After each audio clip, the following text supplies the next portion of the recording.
नहीं, मुझे कुछ मसलों में ऐसे लगता है कि रिस्ट्रक्चरिंग की ज़रूरत है। जैसे शिक्षा का क्षेत्र है।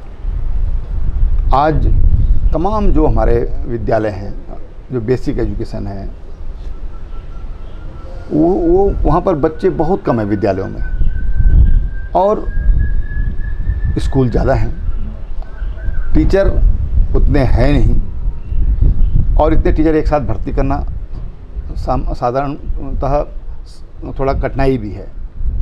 ऐसे में रिस्ट्रक्चरिंग की ज़रूरत है कि स्कूलों का क्लस्टर बने।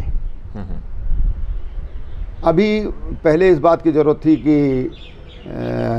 हर गांव में स्कूल हो अगर हम हर किसी को शिक्षा देना चाहते हैं, क्योंकि उस समय संसाधन भी कम थे, दूसरी सड़कें नहीं थी। आज हमारे पास सड़कों का जाल है।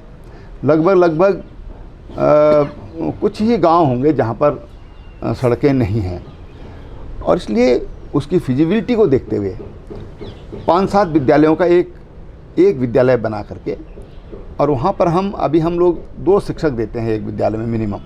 हम वहाँ पर मिनिमम 6 शिक्षक रखें, और रखा जा सकता है, वो कोई दिक्कत नहीं है। अगर हम 5-7 विद्यालयों को एक कर देते हैं, 8 विद्यालयों को एक कर देते हैं, और वहाँ पर प्रधानाचार्य के लिए आवास बने, शिक्षकों के लिए आवास बने, बच्चों को लाने के लिए लॉजिस्टिक की व्यवस्था की जाए, वाहनों की व्यवस्था की जाए, तो एक तो उन बच्चों को थोड़ा सा उनको अपना स्टेटस भी हाई लगेगा कि देखो हम भी अब गाड़ी में जाते हैं, और हमारे यहाँ अब 2 टीचर नहीं, अब हमारे यहाँ कम से कम 6 टीचर हैं। 10 तक टीचर होने चाहिए।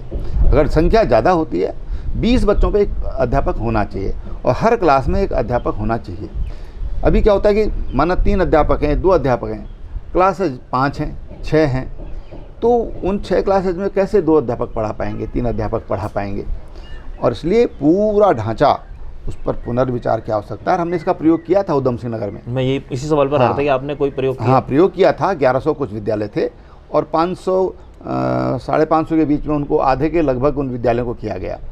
और उससे कारण क्या हुआ, एक तो विद्यालयों की मेंटेनेंस बहुत अच्छी हो गई, फिर कंपनियों से बातचीत करके वहाँ पर उनके लिए व्हीकल की व्यवस्था कर दी, इस फर्नीचर की व्यवस्था कर दी, उन बच्चों को स्मार्ट क्लास देने का जैसा प्रयास किया गया, तो एक उन बच्चों को भी और उनके माँ बाप को भी बहुत अच्छा लगा। शुरू में तो उनको लगा कि क्या होगा, लेकिन जब बच्चों के लिए गाड़ियाँ लग गई तो माँ बाप को कोई आपत्ति नहीं हुई, और इसलिए एक प्रयोग हमने वहाँ पर किया था। वो प्रयोग सर कुछ सफल हुआ, मतलब कोई रिजल्ट बहुत सफल, रिजल्ट के जरिए अगर कुछ समझे? बहुत अच्छा हुआ रिजल्ट, तो अब आए होंगे उसके। जी। लेकिन कुल मिलाकर के विद्यालयों की जो दशा थी वो प्राइवेट स्कूलों से टक्कर लेने वाली थी। वहाँ साज सज्जा अच्छी हो गई, और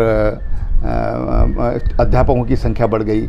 कुछ लोग हाई कोर्ट चले गए कि साहब ये सरकार ने कैसे किया, तो क्योंकि वो बिना नियमावली के उसमें किया गया था उसको।